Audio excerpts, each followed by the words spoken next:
Last Sunday was Resurrection Sunday. கடந்த ஞாயிற்றுக்கிழமை உயிர்த்தெழுதலின் ஆராதனை. It's the highlight of what we call the Christian calendar, right? நம்முடைய கிறிஸ்துவ கேலண்டரிலே மிக ஆசீர்வாதமான முக்கியமான நாள். And I'm sure many of you will have been revived and encouraged that we serve a living Savior. அநேகர் ஆண்டவருடைய அந்த பலத்தினால தேவ சமூகத்தில் ஆண்டவருக்கென்று ஒத்துழைப்பதில் ஆண்டவருக்கென்று ஊழியத்தை செய்வதில் மிகுந்த ஆசீர்வாதம் பெற்றிருப்பீங்க. I want to take the opportunity to carry on with the same theme. அதே தலைப்பில் இந்த நாள் உங்களோடு பேசும்படியாய் விரும்புகிறேன். So we read together from 1 Corinthians chapter 15 verse 12 to 26. எல்லாரும் வேதத்தை எடுத்துக்கொள்ளுங்க.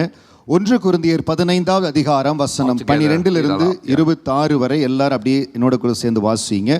கிறிஸ்து மரித்தோரிலிருந்து எழுந்தார் என்று பிரசங்கப்பட்டிருக்க மரித்தோரின் உயிர்த்தெழுதல் இல்லை என்று உங்களில் சிலர் எப்படி சொல்லலாம்?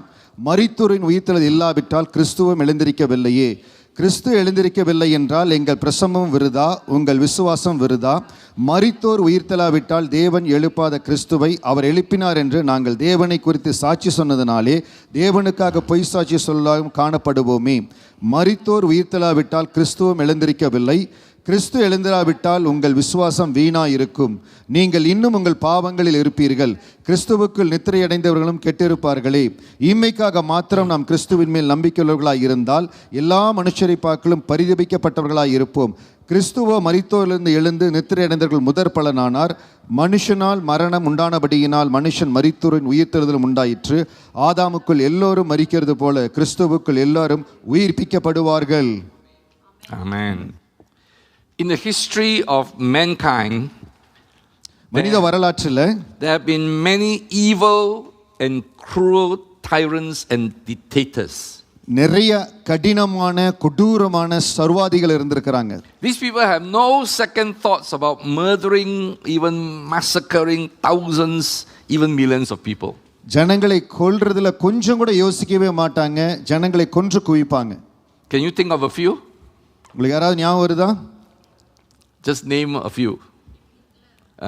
Adolf Hitler, the most notorious one in modern history. 6 million Jews were exterminated, including thousands of so-called gypsies and people who he thinks are not worthy to be on earth. ஹிட்லருடைய நாட்கள்ல 6 மில்லியன் ஜூயிஷ் பீப்பிள் கொல்லப்பட்டார்கள். Anyone else? வேற யாராவது உங்களுக்கு ஞாபகம் வருதா? You only know one? Hitler மட்டும் தான் ஞாபகம் வச்சிருக்கீங்களா? Anyone else? No? Have you heard of Joseph Stalin of communist Russia? Stalin? ரஷ்யாவில் ஸ்டாலின் பேர் கேள்விப்பட்டிருக்கிறீங்களா? Yeah. Mao Zedong of China? சீன தேசத்தில் மோ Zedong. Do you know that when Mao Zedong was ruling China, 20 million people died of starvation? 20 million people பசியினால செத்தாங்க. 20 million. 20 மில்லியன் died of starvation. Hitler was nothing. And then have you heard of Idi Amin of Uganda?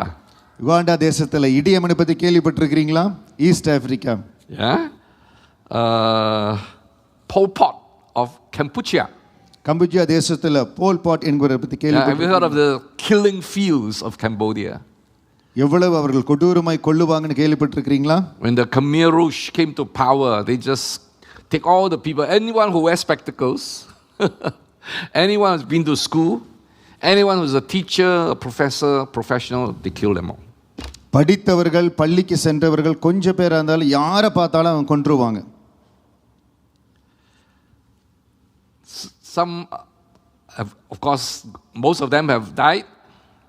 அவங்க எல்லாம் இறந்து போயிட்டாங்க. But they're still happening today, right now. இப்பவும் உலகத்துல நடந்து கொண்டு தான் இருக்குது. Do you know about North Korea? வடகொரியா தேசத்தை பத்தி உங்களுக்கு தெரியல? Yeah, the dictator Kim Jong-un, he doesn't care about his people. They can starve to death. அந்த தேசத்தினுடைய அதிபர் சர்வாதிகாரமா எதை குறித்து அவர் கவலைப்பட மாட்டார். In Myanmar today, மியான்மர் தேசத்துல ராணுவ they killed the Rohingya people, right? Yeah. குறிப்பிட்ட இனத்தை அவர்கள் அழித்து கொண்டிருக்கிறார்கள். And of course Iran. கடந்த நாட்கள்ல ஈரான் தேசத்தில் நடக்கிறது We're not taking sides in this war, but what's happened in Iran was when the people have been so oppressed. You remember recently they had this big protest and tens of thousands were slaughtered by the Revolutionary Guard.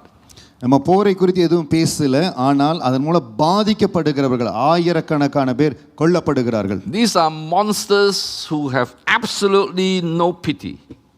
இவர்களுக்கெல்லாம் கொஞ்சம் கூட ஒரு கருணை இரக்கமே கிடையாது. They kill the innocent, the young, the defenseless. சிறியவர்கள், கை குழந்தைகள், யாரெல்லாம் ஒரு ஒத்தாசி இல்லாம இருக்காங்க எல்லாத்தையும் கொல்றாங்க. They are brutal predators who seem to enjoy the sight and the smell of blood. மிக கொடுமையாய் வேட்டையாடுகள் போல வேட்டையாடுகிறார்கள். I don't know about you, but I often pray that they will be taken down before they commit more atrocities. என்னுடைய ஜெபத்தில் அவர்களுக்காக நான் ஜெபிக்கிறேன், அந்த காரியங்கள் நிற்கப்படும்படியாய் அவர்களை ஆண்டவர் சந்திக்கும்படியாய். But today I want to speak to you about the chief of these monsters who's been taken down. இவர்களை எல்லாம் நடத்துகிற ஒரு மேலான அதிகாரி சீஃபை குறித்து உங்களோடு பேச விரும்புகிறேன். The name of this is called death. அவருடைய பெயர் தான் மரணம். I want to talk to you about the demise of death. மரணத்தின் மறைவை குறித்து உங்களோடு பேச விரும்புகிறேன். Death is the predator that has 100% success rate. மரணத்துக்கு மட்டும் 100% வேட்டையாடுகிற சூறையாடுகிற ஒரு தன்மை இருக்கிறது. People spend billions trying to moisturize it away. ஜனங்கள் எவ்வளவோ செலவு exercise it away, எப்படியாவது அதிலிருந்து தப்பிக்கணும், மாறணும் அப்படிங்கிற meditate it away or simply ignore it away. சில பேர் அதை கண்டுகொள்வதே இல்லை. We don't want to talk about death. அதை பத்தி யோசிக்கவே சில பேர் நினைக்கிறது இல்லை. In Chinese culture, I don't know what is it like in Tamil culture. When I remember when growing up, every time I mentioned death, my mother would say, "No, touch wood, no, super, cut it out, cannot talk. The moment you talk, it will come into our family, you know." என் தாயாரோடு நான் பேசுகிற பொழுது ஏதாவது மரணங்கிற வார்த்தை சொல்லிட்டேன்னா அதை பத்தி பேசாத, அப்படியே இருக்கக்கூடாதுன்னு என் அம்மா சொல்லிடுவாங்க. There are fear about death. மரணத்தை குறித்தான ஒரு பயம். But when this monster hits, there is no defense. ஆனால் இந்த மரணம் தாக்குகிற பொழுது எந்த இடத்துல தப்பித்துக்கொள்ள வழியே இல்லை. In the year 1346, a pandemic struck Europe. 1346 அந்த நாட்கள்ல ஒரு உலகம் முழுவதும் ஒரு நோய் பரவியது யூரோப் தேசத்துல. It's a plague commonly called the Black Death. Black Death என்கிற ஒரு தொற்று நோய். It killed more than 1/3 of the population in a few years. அந்த நாட்கள்ல மூன்றில் ஒரு பகுதி அந்த மக்களே அது பாதித்தது. In some cities up to 75% of the population died within days with fever and swollen skin sores. சில பட்டணங்கள்ல 75% ஜனங்கள் காய்ச்சல்னால அந்த பருக்கள்னால இறந்து போனார்கள். And out of this terrible event, many artistic expressions in paintings, drama, poetry and music was tried to express this. அந்த கடுமையான நாட்கள்ல அந்த சம்பவங்களை நிறைய பேர் வரைபடங்கள் மூலமாய் கவிதைகள் மூலமாலாம் சொல்ல ஆரம்பிச்சாங்க. It's called the dance of death. இப்போ நீங்க பாப்பது அத ஒரு வரைபடம், dance of death. So paintings like this one and drama, poetry, music is a literal or pictorial representation of a procession of the dance of death of both living and dead people. இந்த வரைபடங்கள் சில கவிதைகள் எல்லாம் அந்த நாட்கள் வந்தது. அது என்னன்னு கேட்டீங்கன்னா அந்த மரணத்தினுடைய, அதாவது வாழ்கிறவர்கள் மரித்தவர்கள் எல்லாரையும் வச்சு அந்த மரணத்தினுடைய வரைபடமா இந்த டான்ஸ் ஆஃப் டெத் பிக்சர் அந்த நாட்கள்ல உலாவினது. The living were arranged in order of their rank, from the pope to the emperor to the child to the clerk to the hermit, and the dead leading them to the grave. அந்த நாட்கள்ல வாழ்ந்து கொண்டிருந்த போப்மாரா இருக்கட்டும், அதிகாரிகளா இருக்கட்டும், அவங்க பிள்ளைகளா இருக்கட்டும், ஏன் துறவிகளா இருக்கட்டும், எல்லாத்தையும் வரிசைப்படுத்தி அதற்கு முன்பாக மரணம் இருந்து நான் எல்லாத்தையும் நடத்திட்டு போறேன்னு சொல்லி அந்த வரைபடம் காண்பித்தது. Death was inevitable irrespective of status. நம்ம சமுதாயத்தின் எந்த நிலையில இருந்திருந்தாலும் மரணம் தவிர்க்க முடியாதது. In Hebrews chapter 9 verse 27, read together in Tamil. எபிரேயர் 9:27, அன்றியும் ஒரே தரம் மரிப்பதும் பின்பு நியாயத்தீர்ப்படைவதும் மனுஷருக்கு நியமித்திருக்கபடியே. It is appointed for men to die once. மனிதன் மரிப்பது ஒரே முறை என்று நிர்ணயிக்கப்பட்டது. But after that, something else. There's a judgment. அதற்கு பிறகு நியாய தீர்ப்பு இருக்கிறது. Many people live in the fear of this tyrant called death. நிறைய பேர் மரணத்தை குறித்து பயத்தோடவே வாழ்ந்து கொண்டிருக்கிறாங்க. In my family, when my mother was around, we are not allowed to talk about it. எங்க அம்மா எங்க கூட இருக்கும் பொழுது மரணத்தை பத்தி பேசவே கூடாது. Even today, so-called highly educated people, right? And when somebody mentioned death, it was touch wood. They always like there's a lot of fear. இப்பொழுது கூட மரணத்தை பத்தி பேசினா அப்படியே நடக்கூடாது, டச் வுட்னு பேசுவாங்க.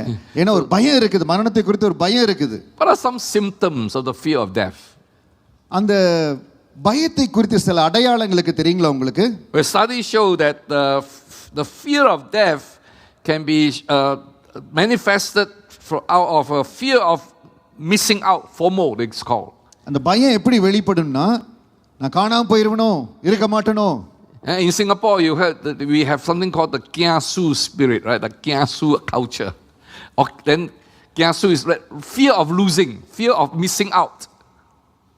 நம்முடைய தேசத்துல நீங்க கேள்விப்பட்டிருப்பீங்க, கியாசுன்னு சொல்லிட்டு மிஸ் பண்ணிரணும், விட்டுருவணும் அப்படின்னு சொல்லி. When there's the kiasi, that means fear of death. அந்த இடத்துல மரணத்தை குறித்து தான் பயம், கியாசின்னு சொல்லுவது. Yeah, so Singaporeans are filled with this kind of fear. We fear missing out, we fear dying, we fear sick, all kinds of things. ஏதாவது விட்டுருமோ, miss பண்ணிருமோ அப்படின்னு சொல்லி எப்ப பார்த்தாலும் யோசிச்சிட்டே இருக்கிறோம். So fear of aging. வயதாவதை குறித்து பயம். People spend a lot of money trying to keep themselves. Anti-aging products are very popular. சீக்கிரம் வயதாகி கூடாதுங்கிறதுக்காக நிறைய ப்ராடக்ட்ஸ் எல்லாம் இருக்குது, அதில் நிறைய செலவு செய்கிறோம். And fear of sickness. நம்முடைய வயோதிகம், சில வேளையில் பலவீனம், உடல்நிலையை குறித்து யோசிக்கிறோம். There are people who will not come to meetings because someone else is sick. Someone else is sick, they don't want to come. யாரோ ஒருத்தருக்கு உடம்பு சரியில்லை அப்படின்னு சொன்னா நம்ம மீட்டிங்க்கு, ஆராதனைக்கு வருவதில்லை. There are people who fear mixing with crowds because they are afraid to catch something. ஜனக்கூட்டத்தோடு நிறைய இருந்தா எனக்கு ஏதாவது வியாதி வந்துருமோ, வைரஸ் வந்துருமோங்கிற பயம். There's something called control freakishness, the constant need to control everything around you because you fear if something goes wrong it will cause you harm. சில வேளையில் ஒரு பயம், அதனால எல்லாத்தையுமே நம்ம கண்ட்ரோல்ல வச்சிருக்கணும். ஒரு கட்டுப்பாட்டு, ஒரு எல்லாவற்றிலும் ஒரு அதிகார போக்கு, இல்லாவிட்டால் ஒரு கட்டுப்பாட்டு பைத்தியனே சொல்லலாம். In the passage in 1 Corinthians chapter 15, the word of God brings us up close and personal with this king of terrorists called death. 1 கொரிந்தியர் 15வது அதிகாரத்தில் ஆண்டுடைய வார்த்தையை பார்க்கிறோம். இந்த பயங்கரவாதமான இந்த மரணத்தின் பக்கத்தில் நம்மளை கொண்டு வருகிறது. God looks it in the eye and delivers his blow. ஆண்டவர் கூர்ந்து கவனித்து அந்த பிடியிலிருந்து நம்மளை விடுதலையாக்குகிறார். It's not just comforting thoughts and prayers. நம்மளை ஆறுதல் படுத்தும்படியான ஏதோ வசனங்களோ ஜெபங்களோ அல்ல. God speaks of the demolition of death and grave. ஆண்டவர் அந்த மரணத்தை உடைத்து, அந்த கல்லறையை உடைத்து ஜெயத்தை குறித்து பேசுகிறார். And the word of God tells us he did it in 4 steps. ஆண்டுடைய வார்த்தை 4 வகையில் அதை செய்ததாய் ஆண்டுடைய வார்த்தை சொல்லுகிறது. The first is what is called the logic. முதலாவது தர்க்கம், இல்லாவிட்டால் வாதம். So read together from 1 Corinthians 15:12 to 19. 1 கொரிந்தியர் 15வது அதிகாரம் வசனம் 12 19 வரை எல்லாரும் வாசிக்கலாம். 1 கொரிந்தியர் 15 12 வரை. கிறிஸ்து மரித்தோரிலிருந்து எழுந்தார் என்று பிரசங்கப்பட்டிருக்க, மரித்தோரின் உயிர்த்தெழுதல் இல்லை என்று உங்களில் சிலர் சொல்லலாமா? மரித்தோரின் உயிர்த்தெழுதல் இல்லாவிட்டால் கிறிஸ்துவும் எழுந்திருக்கவில்லையே. கிறிஸ்து எழுந்திருக்கவில்லை என்றால் எங்கள் பிரசங்கமும் விருதா, உங்கள் விசுவாசமும் விருதா. மரித்தோர் உயிர்த்தெழாவிட்டால் தேவன் எழுப்பாத கிறிஸ்துவை அவர் எழுப்பினார் என்று நாங்கள் தேவனை குறித்து சாட்சி சொன்னதனாலே தேவனுக்காக பொய் சாட்சி சொல்லலாம் காணப்படுவோமே. மரித்தோர் உயிர்த்தெழாவிட்டால் கிறிஸ்துவும் எழுந்திருக்கவில்லை. கிறிஸ்து எழுந்திருக்காவிட்டால் உங்கள் விசுவாசம் வீணாய் இருக்கும், நீங்கள் இன்னும் உங்கள் பாவங்களில் இருப்பீர்கள். கிறிஸ்துவுக்குள் நித்திரை அடைந்தவர்களும் கெட்டிருப்பார்களே. இம்மைக்காக மாத்திரம் நாம் கிறிஸ்துவின் மேல் நம்பிக்கையுள்ளவர்களாய் இருந்தால் எல்லா மனுஷரை பார்க்கலும் பரிதபிக்கப்பட்டவர்களாய் இருப்போம். There were many problems in the church in Corinth to which this letter was written.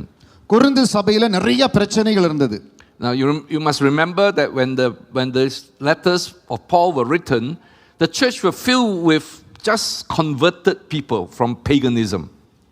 Corinth சபைக்கு இந்த நிருபங்களை பவுல் எழுதுகிற பொழுது ஆண்டவரை அறியாத மார்க்கத்திலிருந்து ரட்சிக்கப்பட்டு உள்ள வந்த ஜனங்கள் இருந்தாங்க.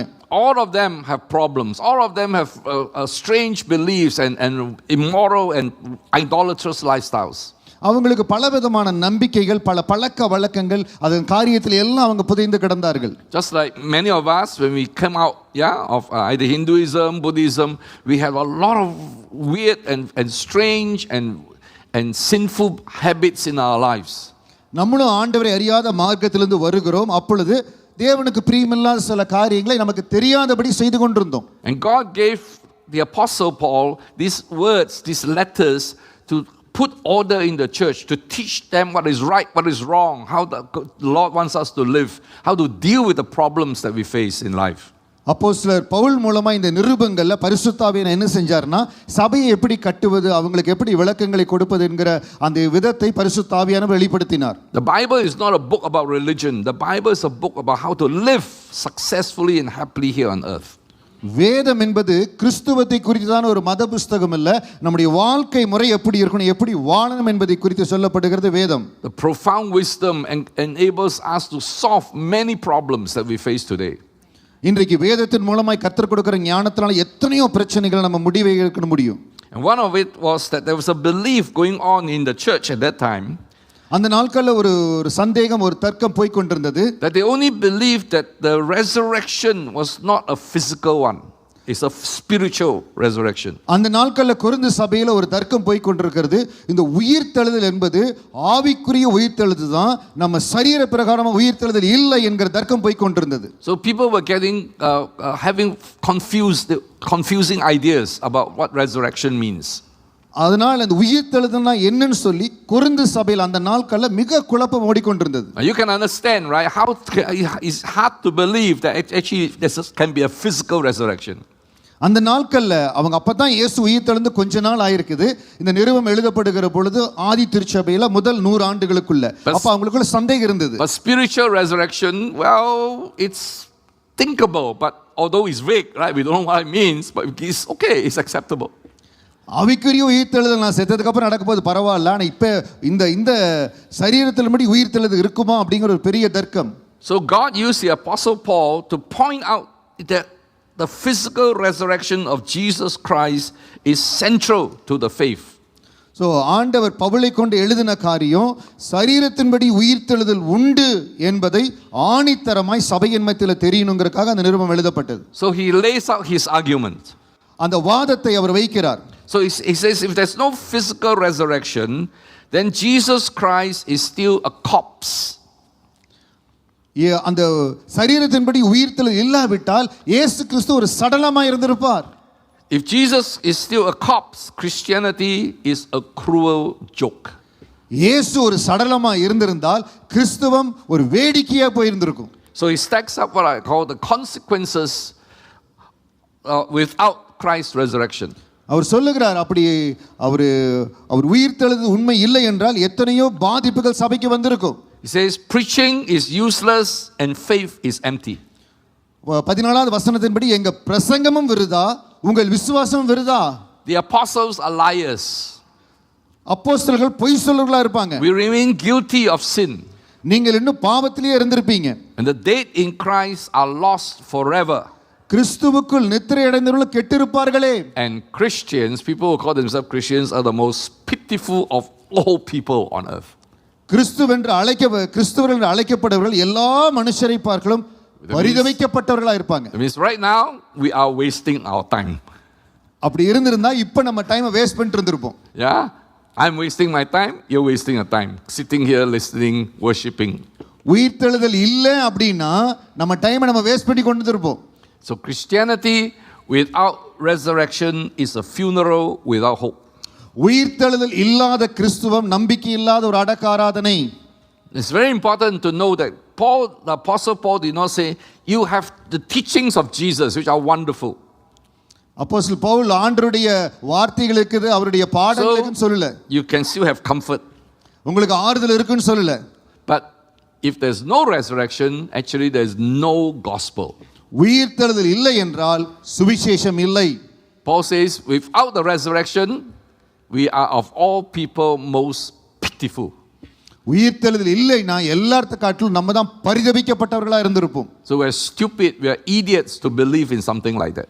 நம்ம ஏதோ ஒரு காரியத்தை நம்புகிற முட்டாள்களா இருந்திருப்போம். So it's very important that today we go from here knowing that the resurrection happened. இன்றைக்கு நிச்சயமான ஒரு முடிவோடு இந்த இடத்துல இருந்து போகணும். இயேசு உயிர்த்தெழுந்து உண்மை, உயிர்த்தெழுதல் உண்டு. So the second step is he showed us the evidence.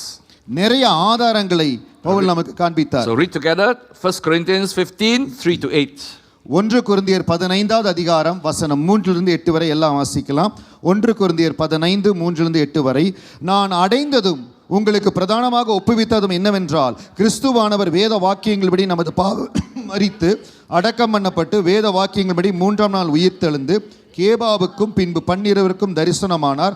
அதன் பின்பு அவர் 500 பேருக்கு அதிகமான சகோதரருக்கும் ஒரே வேளையில் தரிசனமானார். அவர்கள் அநேகர் இந்நாள் வரைக்கும் இருக்கிறார்கள், சிலர் மாத்திரம் நித்திரடைந்தார்கள். பின்பு யாக்கோப்புக்கும் அதன் பின்பு அப்போஸ்தலர்களுக்கு தரிசனமானார். எல்லாருக்கும் பின்பு அகால பிறவி போன்ற எனக்கும் தரிசனமானார்.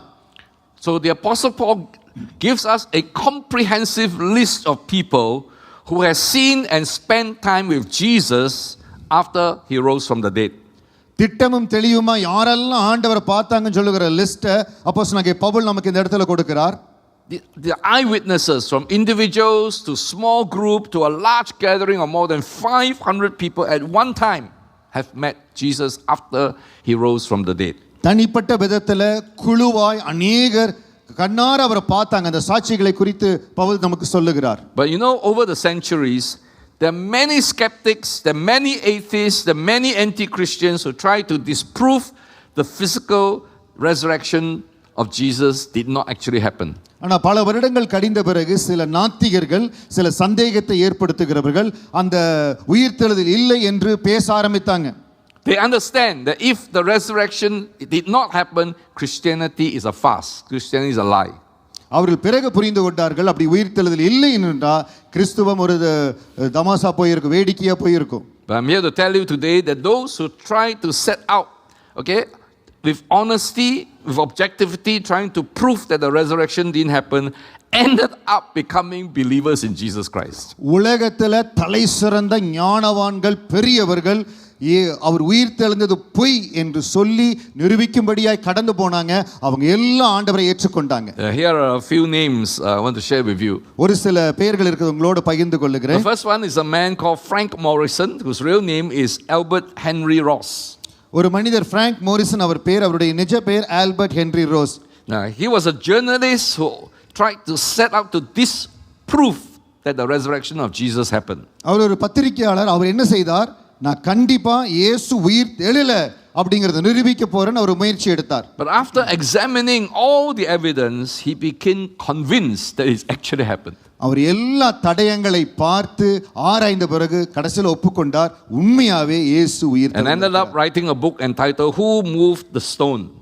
அவர் அதனால ஒரு புத்தகத்தையே எழுதினாரு, யார் இந்த கல்லை தள்ளினது. And his book walks through the key events surrounding the death and resurrection of Jesus. இந்த புத்தகத்துல ஆண்டவருடைய சில பாடுகள், அவர் உயிர்த்தெழுந்த காரியங்களை இந்த புத்தகத்துல அவர் பதிவு செய்திருக்கிறார். First of all, he mentioned about the Roman crucifixion. முதலாவது ரோமர்கள் செய்த அந்த கொடுமையான சிலுவை பாடுகளை குறித்தும். The crucifixion, he examined it, showing that Jesus really died, not just merely fainted. அந்த சிலுவை பாடல் உண்மையாவே ஆண்டவர் பாடுபட்டு இறந்தார் என்பதை குறித்து சொல்லப்பட்டிருக்கிறது. Because some people say, oh, he didn't die on the cross, he fainted. Then they rescue him and then that's why he became alive again. Actually, the Muslims teach that, you know. Yeah. சில பேர் சொல்லுகிறாங்க, அவர் சிலுவையில faint ஆயிட்டாரு, அதுக்கப்புறம் அவர் கொண்டு உயிர் எடுத்துட்டாங்க. இல்லவே இல்லை, அவர் அவருடைய ஆய்வுல ப்ரூவ் பண்ணிக்கார், அவர் இறந்திருக்கிறார். The second is the sealed and guarded tomb. Emphasize the security that the Romans exercised at that time. இரண்டாவது, அவர் வைக்கப்பட்டிருந்த கல்லறை எவ்வளவு பாதுகாப்பானது, அது எப்படி சீல் பண்ணப்பட்டது, அதையும் அதுல சொல்லி இருக்கிறார். When Jesus was buried, he wasn't buried in the tomb under the ground, he was buried in a cave. அவர் ஒரு கல்லறையில, குகையில வைக்கப்பட்டார்.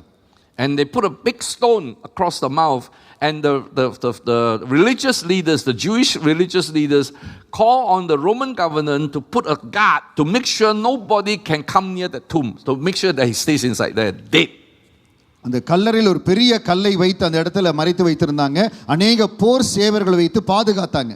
And Roman military discipline requires that if the sentry falls asleep or if somebody breaks through to the security, they are executed. ரோம அந்த அதிகாரிகளுக்கு ஒரு ஆணை இருந்தது, யாராவது அந்த சரியா பாதுகாக்கலைன்னா அவங்க கொல்லப்படுவார்கள். And yet the tomb was empty on that particular morning. அந்த காலை வேளையில அந்த கல்லறை காலியா இருந்தது என்பதை அவர் புரிந்து கொண்டார். So the question is, who could move that stone, that big stone, and then how can the body disappear? அவ்வளவு பெரிய கல்லை யார் புரட்டி இருக்க முடியும்? அங்க இருந்த சரீரத்தை எப்படி யார் எடுத்து போய் இருக்க முடியும்? Then Morrison examined all the possible explanations, all the alternative explanations. அந்த மனிதர் எல்லாவித காரியத்தை குறித்து சொன்னார். ஒருவேளை வெளியே எடுத்துட்டு போயிட்டாங்களா, தப்பான கல்லறையா, பிரமைகள். Well, one theory is that the disciples stole the body. சீஷர்கள் எடுத்து கொண்டு போயிட்டாங்க, அப்படி ஒரு தியரி இருந்தது. So they stole the body and then tell people Jesus rose from the dead. சடலத்தை எடுத்து கொண்டு போய் உயிர் தெழுந்தார்னு சீஷர்கள் சொன்னாங்கன்னு ஒரு கதை இருந்தது. Second was, the women who went around telling people Jesus rose from the dead, they went to the wrong tomb. They went to the wrong tomb. மகதனா மரியாள் அந்த சகோதரிகள் போனது தப்பான கல்லறைக்கு போயிட்டாங்கன்னு ஒரு கதை இருந்தது. Then worse still is people have hallucinations of Jesus after he died. So he's not real.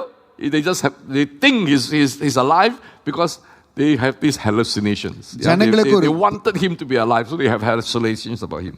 ஜனங்களுக்கு ஒரு பிரமை, இயேசு இறந்து போயிட்டாரு ஆனா உயிரோடு இருக்காருன்னு ஒரு பிரமையில சில பேர் இருந்தாங்க. So as an investigative journalist, Morrison examined each of these and found them to be implausible and rejected them. அவர் ஒரு துப்பறியும் அந்த பத்திரிகையாளர் இருப்பதனால எல்லாவற்றையும் ஆராய்ந்து ஒரு முடிவு செய்தார். இல்ல, இயேசு உண்மையாகவே உயிர் தெழுந்திருக்கிறார். And one of the most powerful evidence that Jesus really rose from the dead was the transformation of the disciples. அந்த அவர் புத்தகத்தில் குறிப்பிட்டிருக்கிறது, அவர் மெயினான அடையாளம் என்னன்னா அவருடைய சீஷர்கள் மறுரூபமாக்கப்பட்டார்கள். You know, the disciples were filled with fear after Jesus died. They ran. சீஷர்கள் மிகுந்த பயத்தோடு அவர் இயேசு கிறிஸ்து இறந்த உடனே எங்கெங்கயோ பதறி ஓடுனாங்க. And then a few days, a month or two later, they were willing to die for this man. கொஞ்ச நாட்களுக்குள்ள தங்க ஜீவனையே அவருக்கு கொடுக்கும்படியா அவங்க ஆயத்தமானாங்க. So if they stole the body, know that he's still dead, why would they die for a lie? அப்ப அவருடைய வாதம், they would be dying for a lie, right? அப்படி வாதத்துல சடலத்தை எடுத்துக்கொண்டு போயிருந்தாங்கன்னா அவருக்காக இவங்க எதுக்கு இறக்கணும்? So Morrison examined all these. He concluded that the most reasonable explanation for the empty tomb is the resurrection of Jesus Christ physically. It's not a fraud, it's not a mistake. So தம்முடைய புத்தகத்தில் Morrison அவர்கள் முடிவு செய்தது, எந்த ஒரு வகையிலையும் மற்றவங்க சொல்றது போய் அந்த கல்லறை ஏன் காலியா இருந்ததுன்னா இயேசு சரீரத்தின்படி உயிர் தெழுந்தார். So he gave his life to Jesus Christ. அவருடைய வாழ்க்கையை ஆண்டவருக்கு ஒப்பு கொடுத்தார். Another well-known person is a name some of you may know, called C.S. Lewis. இன்னொருத்தர் C.S. Lewis என்கிற ஒரு நபர். Now C.S. Lewis background, he was an atheist. He was an Oxford scholar, literally he taught in Oxford University. அவர் கடவுள் இல்லை என்று சொல்லுகிற ஒரு நாத்திகர், Oxford பல்கலைக்கழகத்தில் தலை சிறந்த ஒரு பேராசிரியர். What changed him was his reasoning. He sat down, he looked through his philosophy and his historical reflection on Jesus Christ. என்ன காரியம் அவரை மாற்றியது அப்படின்னா, நிறைய தத்துவங்கள், அநேக தர்க்கங்கள், காரியங்கள், இது எல்லாவற்றையும் ஆண்டவரை குறித்த வரலாற்று காரியங்களை அவர் ஆராய ஆரம்பித்தார். C.S. Lewis didn't come to Christ emotionally. He described himself as the most reluctant convert in England. அவர் உடனடியாக ஆண்டருக்குள்ள வந்துடல, ஆனா தயங்கி எல்லா வரலாற்று பிரதிபைகளை பார்த்து ஆண்டரை ஏற்றுக்கொண்டார். அவர் சொன்னது all his brilliant reasoning, thinking, intellect, he struggled, he looked at all the things, all the arguments, and finally Jesus must be real, and he wrote the book called Mere Christianity plus many other books. அவர் நிறைய காரியங்களை ஆராய்ந்து தன்னுடைய புத்தி கூர்மையினால் எல்லாம் பார்த்து கடைசியில் ஒத்துக்கொண்டார், இயேசு உண்மையாகவே உயிர் தெழுந்தார். மியர் கிறிஸ்டியானிட்டிங்கிற புத்தகத்தை கூட அவர் எழுதினார். The third one is called Sir Lionel Lecoux. Lionel Lecoux எனக்கூடிய ஒரு நபர். He's one of the most successful criminal defense lawyers. இவர் ஒரு மிக முக்கியமான குற்றவியல் பாதுகாப்பு வழக்கறிஞர். He never lost a case in court. தன்னுடைய வாதத்தில் all the cases he wins. எந்த கேஸ் அவர் ரெப்ரசன்ட் பண்ணாலும் அந்த வாதத்தில் அவர் ஜெயித்திருக்கிறார். He's a brilliant lawyer. ரொம்ப புத்திசாலித்தனமான ஒரு வழக்கறிஞர். And he said that the evidence for the resurrection is stronger than any case I've ever argued in court. இயேசு உயிர்த்தெழுந்தார் என்பதற்கு ரொம்ப ஆதாரம் என்னன்னா, நான் எந்த கேஸ்ல இந்த அளவுக்கு நான் ஆர்கியூ பண்ணது கிடையாது.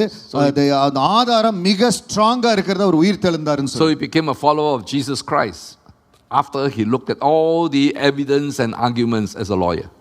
ஒரு வழக்கறிஞராய் ஆதாரம் சாட்சிகள் எல்லாம் வச்சு பார்த்த பிறகு இயேசுவுக்கு தன்னுடைய வாழ்க்கையை ஒப்பு கொடுத்தார். I know of another famous lawyer. His name is called David Marshall.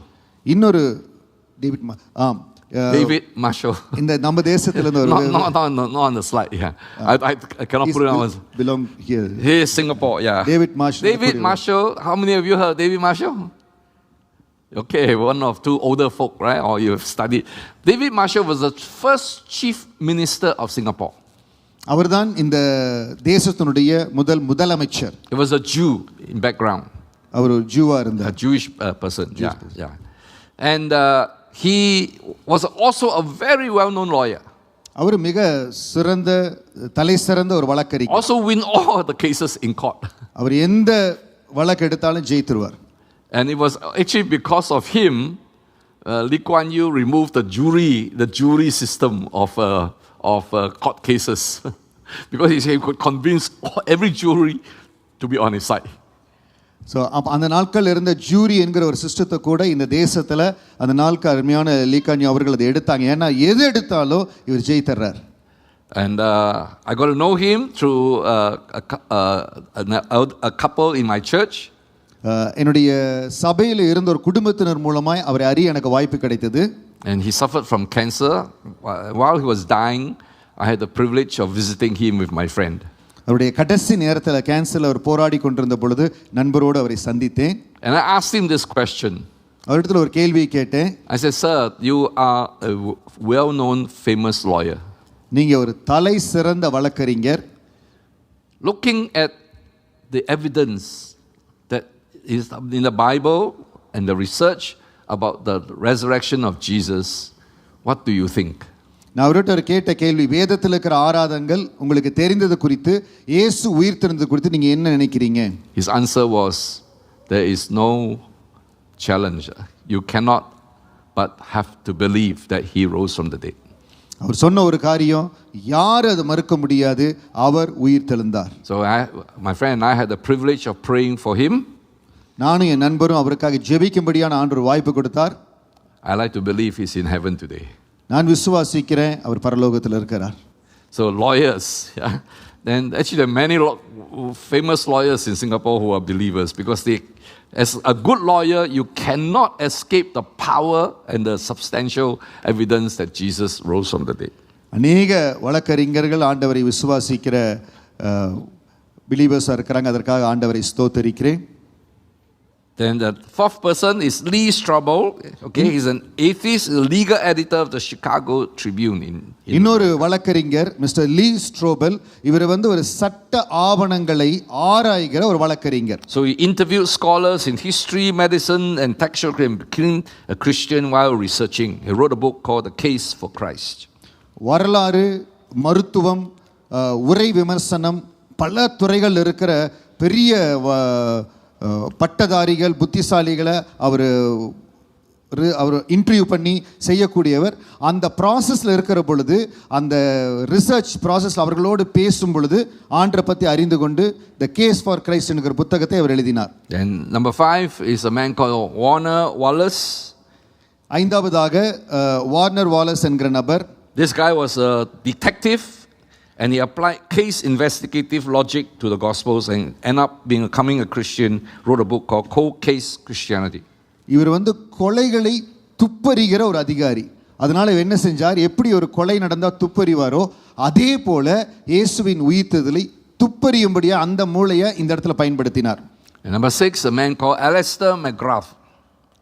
Background, atheistic scientist, PhD in molecular physics in Oxford University. And what convinced him was that Christianity, he said this, Christianity make better sense of reality than atheism. And he came to the Lord wrote a book called Surprised by Meaning. இந்த Alistair கிரகாத் என்கிறவர் அவர் ஆண்டவரை கடவுள் இல்லை என்று சொல்லுகிற ஒரு நாத்திக விஞ்ஞானி. அவரும் Oxford பல்கலைக்கழகத்தில் டாக்டரேட் பண்ணவர். அவர் அவர் கண்டுபிடித்தது என்னன்னா, த கிறிஸ்டியானிட்டி, கிறிஸ்துவம் எல்லாவற்றை விட உண்மைத்தன்மை உள்ளது என்பதை அவர் புரிந்து கொண்டார். How many of you drive electric vehicles? எத்தனை பேர் எலக்ட்ரிக்கல் கார் நீங்க டிரைவ் பண்றீங்க? Anyone drive electric vehicles? Electrical car. You wish you have, because petrol price is so high, right? சீக்கிரமா வாங்குறது நல்லது. Yeah. Anyway, think of a high-end electrical vehicle. யோசிச்சு பாருங்க, ஒரு எலக்ட்ரிக்கல் கார் நீங்க வாங்குறீங்க, புது கார். எத்தனை பேர் ஆமென் சொல்றீங்க? It's beautiful, it's expensive, it's highly loaded with tech. நிறைய செலவு பண்ணி ஒரு பிராண்ட் நியூ கார் வாங்குறோம். If you remove the battery, electrical கார்ல battery எடுத்துட்டோம்னு வெச்சுக்கீங்களா, it's just nothing more than a 3-ton heavy paperweight. அது யூஸ் ஆகாத ஒரு பேப்பர் வெயிட்டா போயிடும். You can sit in it, pretend to drive, but you're not going anywhere. நீங்க உள்ள உட்கார்ந்து ஓட்டுற மாதிரி ஸ்டீரிங் பிடிச்சீங்கன்னா எங்கேயும் போக மாட்டீங்க. Paul is saying that the resurrection is the battery of the Christian faith.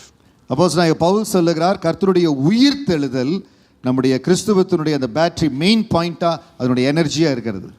The third step for the demise of death is the trade. மரணத்தின் மறைவுக்கு மூன்றாவது காரியம் வர்த்தகம். Read from 1 Corinthians chapter 15, 20 to 23 together. 1 கொரிந்தியர் 15வது அதிகாரம் வசனம் 20 to 23 வரை. 1 கொரிந்தியர் 15 20 to 23 வரை. கிறிஸ்துவோ மரித்தோரிலிருந்து எழுந்து நித்திரை அடைந்தவர்கள் முதற் பலனானார். மனுஷனால் மரணம் உண்டானபடியினால் மனுஷனால் மரித்தோரின் உயிர்த்தெழுதலும் உண்டாயிற்று. ஆதாமுக்குள் எல்லோரும் மரிக்கிறது போல கிறிஸ்துவுக்குள் எல்லோரும் உயிர்ப்பிக்கப்படுவார்கள். அவனவன் தன் வரிசையிலே உயிர்ப்பிக்கப்படுவான். முதற் பலனானவர் கிறிஸ்து, பின்பு அவர் வருகையில் அவருடையவர்கள் உயிர்ப்பிக்கப்படுவார்கள். The third step in the demise of death is the reversing of what took place in human history. மனித வரலாற்றில் ஏற்பட்ட காரியத்தை மாற்றுகிற ஒரு காரியம் தான் மூன்றாவது வர்த்தகம், மாற்றுதல். There's a concept in theology called federal leadership. Federal leadership. கூட்டாட்சி தலைமைத்துவம் என்கிற ஒரு காரியம் இருக்கிறது. It comes from the Latin phrase feodes, which means covenant or contract, where one person represents a whole group of people. Whatever that one person does, the whole group either gets the credit or the blame for it. Federal leadership, Latin மொழியில் federal என்பதற்கு உடன்படிக்கை இல்லாவிட்டால் ஒப்பந்தம் என்பது அர்த்தம். ஒரு மனிதர் இல்லாட்டி ஒரு குழு மனிதர்கள் செய்கிற காரியம் எல்லாருக்கும் அது அவர்கள் மேலே அதனுடைய ரிசல்ட் கடந்து வரும். The Singaporean men understand this. When we do national service, we are part. How many of you did national service in Singapore? Maybe only David. Yes, Sahas. Two okay, a few. Most of you come from India, so you never do national service. In national service, we all put into the army, and then we are part of what is called a platoon, right?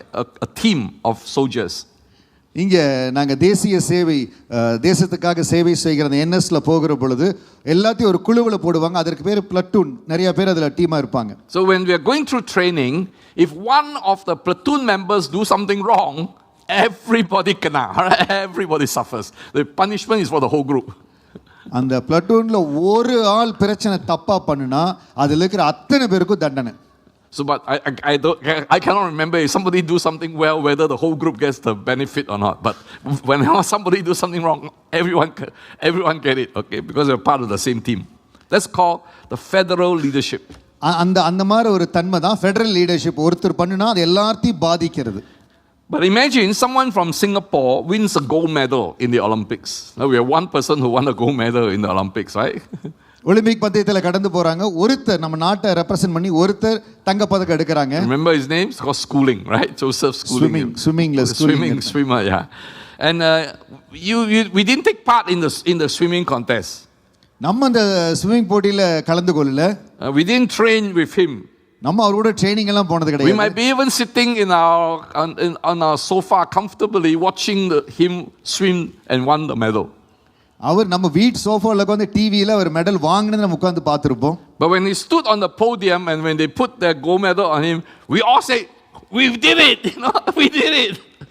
அவர் அந்த gold medal வாங்கின பொழுது நம்மளுக்கு ஒரு சந்தோஷம், நம்ம கூட இருந்த மாதிரி ஜெயிச்சிட்டோம். So we identify with our champion. Yeah.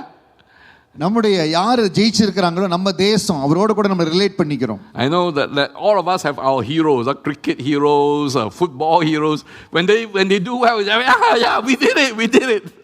நம்ம ஒவ்வொருவருக்கும் நம்ம என்ன விளையாட்டோ இல்லை எந்த துறையை நம்ம சார்ந்திருக்கிறோமோ ரொம்ப சந்தோஷமா அதை சொல்லுவோம். That's called federal leadership. We identify with the person we consider our champion. அதுதான் ஃபெடரல் லீடர்ஷிப். நம்ம அந்த குழுவோடு நம்மளை இணைத்துக் கொள்ளுவது. The Bible here talks about two federal leaders. வேதம் இரண்டு தலைவர்களை குறித்து பேசுகிறது. The first was Adam. முதலாவது ஆதாம். He was the representative of the entire human race. மனுக்குலத்தை ரெப்ரசன்ட் பண்ணும்படியாய். So when he sinned in the Garden of Eden, we all fell with him. Eden தோட்டத்தில் அவன் ஒருவன் பாவம் செய்ததனால நம்ம எல்லாரும் பாவத்தில் விழ வேண்டியதா இருந்தது. The second federal leader was Jesus Christ. இரண்டாவது தலைவர் இயேசு கிறிஸ்து. Jesus Christ came to be our new representative. நம்மளுடைய புது தலைவராய் அவர் கடந்து வந்தார். He lived a perfect life, and when he died and rose again, he is our new federal leader. அவர் தேவனுக்கு பிரியமான ஒரு வாழ்க்கை வாழ்ந்து மரித்து அவர் உயிர் தெழுந்ததனால நமக்கு ஒரு புது தலைவராய் அவர் கடந்து வந்தார். His victory counts as our victory. அவருடைய ஜெயம் நம்முடைய ஜெயமா இருக்கிறது. And Paul calls Jesus the first fruits. Pavul அவரை தான் கூப்பிடுகிறார் முதற் பலனானவர். In the old days, a farmer would bring the first handful of grain from the harvest to show the rest that there's a lot more coming. கடந்த நாட்களில் விவசாயிகள் முதல் விளைகிற முதல் கனியை கொண்டு வந்து நம்மளுக்கு காண்பிப்பாங்க. இது பின்பாக இதை போல வந்து கொண்டிருக்குன்னு சொல்லி முதற் பலன். And in business, in industry, we have what is called the prototype, the first model. Yeah, the first model, the prototype. தொழிற்சாலைகளில் காரோ என்ன ஒரு ப்ராடக்டாக இருந்தாலும் புரோட்டோடைப் ஒரு மாதிரியை செய்கிறாங்க. So Jesus Christ is the perfect first sample or the prototype of the final product of what's happening to mankind. மனுக்குலத்திற்கு நடக்க போகிற மிக ஆசீர்வாதமான காரியத்திற்காக எல்லாவற்றிலும் நேர்த்தியா இருக்கும்படியாய் இயேசு கிறிஸ்து ஒரு மாடலாய் விளங்கினார். Just like we inherited dying from Adam, the first human being, we now inherit living life from Jesus Christ. ஆதாமினிடத்துல மரணத்தை நாம் சுதந்தரித்துக் கொண்டோம் அவர் செய்த பாவத்தினால. இப்போ இயேசு கிறிஸ்துவிடமிருந்து ஜீவனை சுதந்தரித்துக் கொள்ளுகிறோம். Federal leadership is the legal reason why Jesus' death and resurrection changed things for us. அந்த கூட்டாட்சி தலைமைத்துவம் என்கிற தலைப்பில் இயேசு கிறிஸ்து உயிர் தெழுந்தது நம்ம எல்லாம் மீட்டு. So if we are not in Jesus Christ, we are still in Adam. We get what Adam earned, that is death. நம்ம இயேசு கிறிஸ்துவுக்கு இல்ல இன்னும் ஆதாமுக்குள் இருந்தால் ஆதாமுக்குள் இந்த மரணம் தான் நமக்கு இருக்கும். But if we are in Christ, we got what Jesus earned, which is life, everlasting life. ஆனால் ஆண்டவருக்குள் நாம் இருக்கிற பொழுது எந்த ஜீவனை இயேசு சம்பாதித்துக் கொண்டாரோ அந்த ஜீவன் நம்முடைய வாழ்க்கையில் இருக்கும். This is the trading place. We traded places. The ultimate trading places deal. இந்த இடத்துல தான் அந்த வியாபாரம், அந்த மாற்றம் காரியங்கள் வர்த்தகம் நடக்கிறது. Jesus took our losing record and gives us his championship trophy. நம்ம தோர்த்து கொண்டு மரணத்திலிருந்த நம்முடைய வாழ்க்கையில அந்த ஜெய கொடியை, அந்த ஜெயத்தை ஆண்டவர் நமக்கு கொடுக்கிறார். So fourth step in the demise of death is called the execution. மரணத்தின் மறைவில் நான்காவது காரியம் மரண தண்டனை. This is the execution of death. மரண தண்டனை. In 1 Corinthians chapter 15 verse 24 to 26, please read together. 1 கொரிந்தியர் 15வது அதிகாரம் வசனம் 24 லிருந்து 26 வரை எல்லாரும் வாசிக்கலாம். அதன் பின்பு முடிவு உண்டாகும். அப்பொழுது அவர் சகல துரதினத்தையும் சகல அதிகாரத்தையும் வல்லமையும் பரிகரித்து தேவனையும் பிதாவுமாய் இருக்கிற ராஜ்யத்தை ஒப்புக் கொடுப்பார். எல்லா சத்துருக்களையும் தமது பாதத்திற்கு கீழாகி போடும் வரைக்கும் அவர் ஆளுகை செய்ய வேண்டியது. பரிகடிக்கப்படுகிற கடைசி சத்துரு மரணம். Jesus is doing spring cleaning now. ஆண்டவர் இப்ப எல்லா இடத்துலயும் எல்லாத்தையும் சுத்தப்படுத்தி கொண்டு The Bible says he's putting every bad power and every evil authority down. வேதம் சொல்லுகிறது எல்லா தீய சக்திகளை ஆண்டவர் அப்புறப்படுத்துகிறார். The last thing on his to-do list is death. கடைசி காரியம் மரணம். The death is called an enemy in this passage of the Bible. இந்த பகுதியில வேதம் சொல்லுகிறது மரணம் நமக்கு எதிரி. It's not a natural part of life. நம்முடைய வாழ்க்கையில ஒரு நார்மலான இயற்கையான காரிய மரணம் இல்ல. It's a terrorist. It's an intruder that doesn't belong here. இந்த மரணம் என்பது ஒரு பயங்கரவாதி, தீவிரவாதி நம்முடைய வாழ்க்கையில வர்றது. And Jesus is in the process of destroying it. இயேசு கிறிஸ்து அநேகருடைய வாழ்க்கையில அழிக்கிற காரியத்தில் இருக்கிறார். Have you heard of something called patient zero? Patient zero என்கிற அந்த தலைப்பை Or நீங்க index கேட்டிருக்கீங்களா? case. இண்டெக்ஸ் கேஸ், குறியீட்டு வழக்கு. This is a medical term. இது வந்து ஒரு மருத்துவத்துறையில பயன்படுத்தப்படுகிற ஒரு terminology. In an epidemic or pandemic, patient zero or index case is the first person identified as having the disease or the condition. இந்த தொற்று நோய் பரவல்ல யார் முதலாவது பாதிக்கப்பட்டிருக்காங்களோ முதல் இவங்ககிட்ட தான் infection. He's the starting point of the outbreak.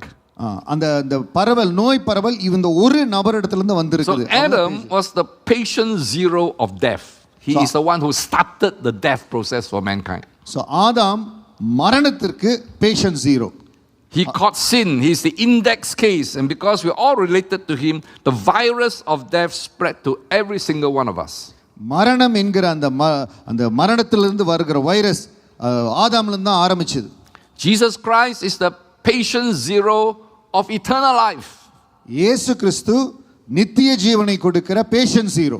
He's called the first fruit. He's called the prototype. அவர்தான் முதல் பலனானவர். அவர் ஒரு model. He's the first person to be infected with a type of life that cannot be killed. அவர்தான் உயிர் தெழுகிற அந்த வாழ்க்கையை அந்த பெற்றுக்கொண்டார். அவருக்குள்ள அந்த கிருபை கடந்து வந்தது. Unlike the Adam virus that makes you sick, the virus of Jesus Christ makes you whole. ஆதாம் கிட்ட இருக்கிற வைரஸ் நம்மளை மரணத்துக்கு நேராக நடத்தும். இயேசு கிறிஸ்துவிடத்தில் இருக்கிற வைரஸ் நம்மை நித்திய ஜீவனுக்கு நேராக நடக்கும். Jesus destroyed death.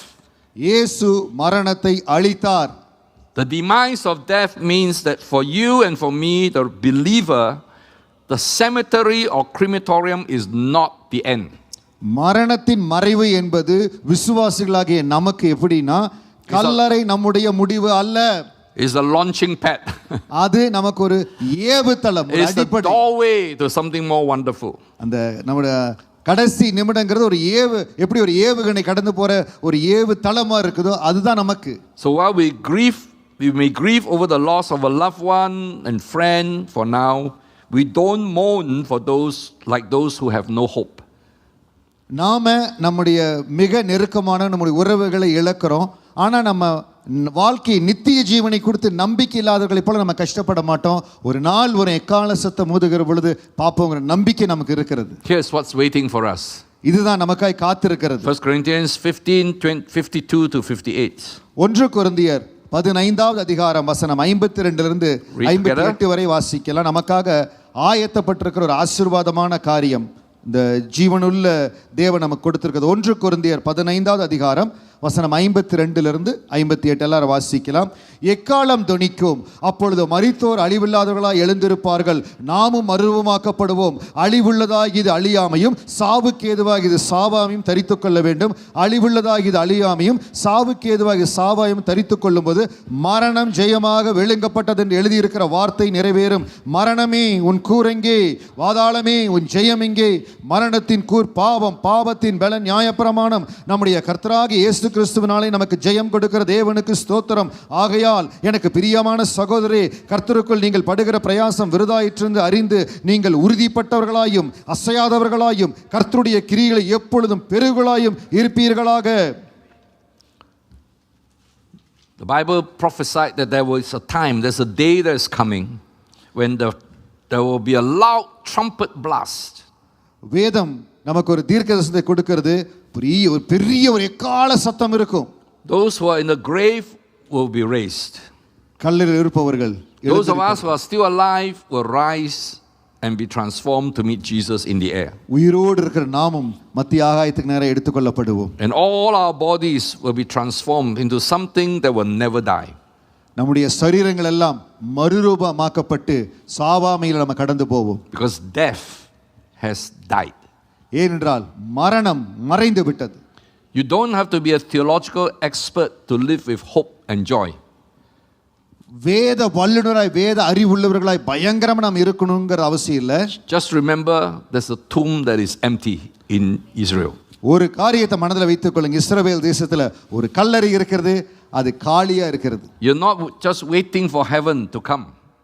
நீங்க பரலோகம் உங்களுக்காய் கடந்து வரணும்னு நம்ம வெயிட் பண்ண வேண்டாம். Now live in the power of the resurrection right now. இருக்கிற இந்த நாட்கள்ல அந்த உயிர்த்தெழுந்த வல்லமையோடு நாம் வாழும்படியாய் நாம் ஆசைப்படணும். I'm glad you're here. நீங்க இங்க இருக்கிறதுக்காக எனக்கு ரொம்ப சந்தோஷம். We can shout together with the Apostle Paul. நாம் பவுலோடு இணைந்து நம்ம சத்தமாய் சொல்லலாம். Let's say together. For me to live is Christ. And to die is gain. Come on, together. For me to live is Christ. And to die is gain. One more time, we're feeling, okay? For me to live is Christ. To die is gain. Now say in Tamil, okay? Say in Tamil. கிறிஸ்து எனக்கு ஜீவன், சாவு எனக்கு ஆதாயம். கிறிஸ்து எனக்கு ஜீவன், சாவு எனக்கு ஆதாயம். Amen. Amen. Hallelujah. So Christians should never fear death. We don't welcome death. We don't look for death. We don't live recklessly so that we die. We don't stupid things. We don't do stupid things so that we get into trouble. But when death comes, there is no fear. கிறிஸ்துவாகிய நாம கர்த்தர் கொடுத்திருக்க அந்த வாழ்க்கையை நேர்த்தியா நடக்கணும், புத்திசாலித்தனமா இருக்கணும், ஞானமா இருக்கணும். ஆனால் எப்பொழுது மரணத்தை சந்திக்கிற ஒரு தருணம் வருகிறதோ நாம எந்த காரியத்தை குறித்து பயப்பட வேண்டிய அவசியமே கிடையாது. So the 4 steps to the demise of death. Number 1, the logic, Jesus rose from the dead, we will rise. மரணத்தின் மறைவு, அது 4 காரியங்கள் எங்களோடு திரும்ப சொல்கிற தர்க்கம், வாதம், இயேசு மரித்தவர்களிலிருந்து உயிர்த்தெழுந்திருக்கிறார். And the evidence, many have seen Jesus with their physical eyes, encountered the living Lord Jesus Christ. அநேகர் தத்ரூபமாய் சாட்சியாய் பார்த்தவர்கள் 500 பேருக்கு மேற்பட்டவர் பார்த்தவர்கள் வேதத்தில் சாட்சி இருக்கிறது. The third step, we are the harvest that follows the first fruit, who is Jesus Christ. முதல் பலனானவரில் இருந்து நல்ல ஒரு அறுவடை காரியங்கள் நமக்குள் நடந்து கொண்டிருக்கிறது. We are part of the team under the federal leadership of Jesus Christ. இயேசுவின் தலைமையில் இருக்கிற அந்த குழுவில் நம்மளும் இருக்கிறோம். His victory is also ours. அவருடைய ஜெயம் நம்முடைய ஜெயம். And then the execution, the Lord Jesus Christ is cleaning up the mess. அந்த மரண தண்டனையின் மூலமாக அவர் கடந்து போன காரியத்துல எல்லாவற்றையும் இயேசு சுத்தம் செய்து கொண்டிருக்கிறார். One day all things that are wrong will be put right. எல்லா தவறான காரியங்கள் எல்லாம் நேர்த்தியாய் மாற்றப்படும். All injustices will be punished. எல்லா அநியாயம் துன்மார்க்கங்கள் தண்டிக்கப்படுவார்கள். And all who follow him will be rewarded. இயேசுவை பின்பற்றுபவர்கள் தேவ கிருபையினால் ஆசீர்வதிக்கப்படுவார்கள். Let's stand and pray together. நாம் அப்படியே எழுந்திருந்து ஜெபிக்க போறோம். You know, today death is very much alive in our world. இன்றைக்கு நாம பார்க்கிற கண்கூடா பார்க்கிறது மரணம் எல்லா இடத்துல இருக்கிறது. Maybe you are here and you realize you have been living under the Adam system. இந்த இடத்துல இருக்கிறீங்க, இந்த செய்தியை கேட்டிருக்கிறீங்க, ஒருவேளை ஆதாமனுடைய தலைமையில் இருக்கிறேன்னு நீங்க நினைக்கலாம். You carry the weight of your failures.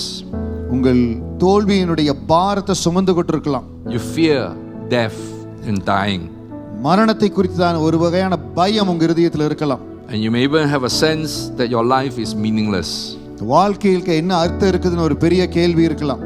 The Lord Jesus is here to give you purpose and life and hope. இயேசு கிறிஸ்து நம்ம மத்தியில் இருக்கிறார். ஒவ்வொருடைய வாழ்க்கைக்கும் நம்பிக்கையும் பிறப்பினுடைய காரியத்தையும் சொல்லிக் கொடுக்கிற ஆண்டவர் நம்ம மத்தியில் இருக்கிறார். Maybe you are in a season of grief. You have lost someone you love very much. யாரையோ நீங்க ரொம்ப நேசித்த உறவினர்களோ நண்பர்களோ இழந்த வருத்தத்தில் நீங்க இருக்கலாம்.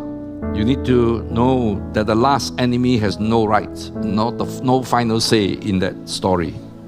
அந்த காரியத்துல மரணம் ஒரு முடிவல்ல, அவன் ஜெயித்து விட்டவன் அல்ல. So I want to pray for 3 groups of people right now. 3 விதமான கூட்டத்தினருக்காக நான் ஜெபிக்க விரும்புகிறேன். So to those of you who are seeking, you have not come into the life of Christ, I want to pray for you. இதுவரைக்கும் இயேசு கிறிஸ்துவை பத்தி நான் கேள்விப்படல, இன்றைக்கு தான் இயேசுவை பத்தி கேள்விப்பட்டிருக்கிற அந்த கூட்டத்தினருக்காக நபர்களுக்காக ஜெபிக்க விரும்புகிறேன். If you are grieving, your death feels unbearable, I want to pray for you. நெருங்கின உறவினர் நண்பர் யாரையோ இழந்து ரொம்ப வருத்தத்தில் இருக்கிறேன், அப்படி வருத்தப்படுகிறவர்களுக்காக ஜெபிக்க விரும்புகிறேன். If you are fearful, you live under the bondage of the fear of dying, be set free today. ஏதோ ஒரு காரணத்தினால ஒரு மரண பயம் என்னை சூழ்ந்திருக்கிறத நான் உணர்கிறேன் அப்படின்னு சொல்றவங்களுக்கு ஒரு பெரிய விடுதலையை கொடுக்கும்படியாக உங்களுக்காக பிரார்த்தனை செய்ய விரும்புகிறேன். The tomb of Jesus Christ is empty so that your life can be full. இயேசு கிறிஸ்து இருந்த கல்லறை காலியா இருக்கிறது. உங்களுக்கு எல்லா வகையில தேவன் ஆசீர்வதிப்பார். Give your fear over to the Lord. உங்களுடைய பயத்தை ஆண்டவரிடத்துல கொடுங்க. And receive his victory. அவருடைய ஜெயத்தை நீங்க பெற்றுக்கொள்ளுங்க. Let's pray together. அப்படியே ஜெபிக்கலாம். Hallelujah. Hallelujah. Just open your heart to the Lord. Lift up your hands and open your heart to the Lord. தேவனுக்காக அப்படியே ஒப்பு கொடுங்க. Just begin to thank the Lord for his resurrection from the dead. ஆண்டவருடைய உயிர்த்தெழுதலுக்காக நன்றி செலுத்துங்க. And say, Lord, I want to come under your leadership. I want to be part of you. இயேசுவே, நான் உங்களுடைய தலைமைக்கு கீழ வர விரும்புகிறேன். And so whatever you fear, just give it to him. Say, Lord, I'm afraid of sickness. I'm afraid of dying. I'm afraid of this or that. Just, Lord, I surrender all these fears to you. என் சரீரத்தில் போராட்டம், குடும்பத்தில் போராட்டம், எந்த விதமான போராட்டம் பயமா இருந்தாலும் இயேசுவே அது உங்க பாதத்தில் ஒப்பு கொடுக்கிறேன், உங்ககிட்ட கொடுக்கிறேன். And thank you not that you just came out the tomb, but you came into my heart. நீங்க கல்லறையிலிருந்து வெளிவந்த ஆண்டவர் இல்ல, என் இருதயத்துக்குள்ள வந்த ஆண்டவர். And if you've never invited him to come into your life, say, Lord, come in, please take over my life. இதுவரைக்கும் இயேசு பத்தி தெரியல, இயேசு உங்க வாழ்க்கையை கொடுக்காதவங்களா இருந்தா, இங்க இருக்கிறவங்களும் சரி, லைவ்ல பார்த்து கொண்டிருக்கிற யாரா இருந்தாலும், ஏசப்பா என் வாழ்க்கையை உங்களுக்காக ஒப்பு கொடுக்கிறேன், என் இருதயத்துக்குள்ள கடந்து வாங்கன்னு சொல்லி சாதாரணமாய் நீங்க அதை சொல்லும் பொழுது உங்களுக்குள்ள ஒரு மாற்றத்தை பார்ப்பீங்க. I want to walk in your victory. ஆண்டவரே, உங்க ஜெயத்துல நானும் நடக்க விரும்புகிறேன். I want to experience your resurrected presence and power in my life every day. உங்க உயிர்த்தெழுந்த வல்லமையின் பிரசன்னத்தையும் அந்த வல்லமையை என் வாழ்க்கையில நான் அனுபவிக்க விரும்புகிறேன் ஆண்டவரே. So now in the name of Jesus, you command fear to leave you. இயேசுவின் நாமத்தினால பயங்கள் வெளியேறும்படியாய் கட்டளை கொடுக்கிறோம். I want to live for Jesus. To live is Christ. நான் ஆண்டவருக்காய் வாழ விரும்புகிறேன். And I will never fear death again. மரணத்துக்காக இனிமேல் ஒரு நாள் நான் பயப்பட மாட்டேன். Use every day of my life for your glory. ஒவ்வொரு நாளையும் உம்முடைய நாம மகிமைக்காய் பயன்படுத்து ஆண்டவரே. Let me enjoy your living presence every day. ஒவ்வொரு நாளும் உங்க ஜீவனுள்ள தேவனை அனுபவிக்க அந்த சந்தோஷத்துல இருப்பேன் ஆண்டவரே. Hold my hand and lead me through this life. என் கரத்தை பிடிச்சு இந்த வாழ்க்கையில் நடத்துங்க இயேசப்பா. I don't want to live one day without you. ஒரு நாள் கூட நீங்க இல்லாம நான் வாழ விரும்பல ஆண்டவரே. Thank you, Lord. நன்றி இயேசுவே. Jesus is alive. இயேசு உயிரோடு இருக்கிறார். Amen. Amen. Hallelujah. Hallelujah.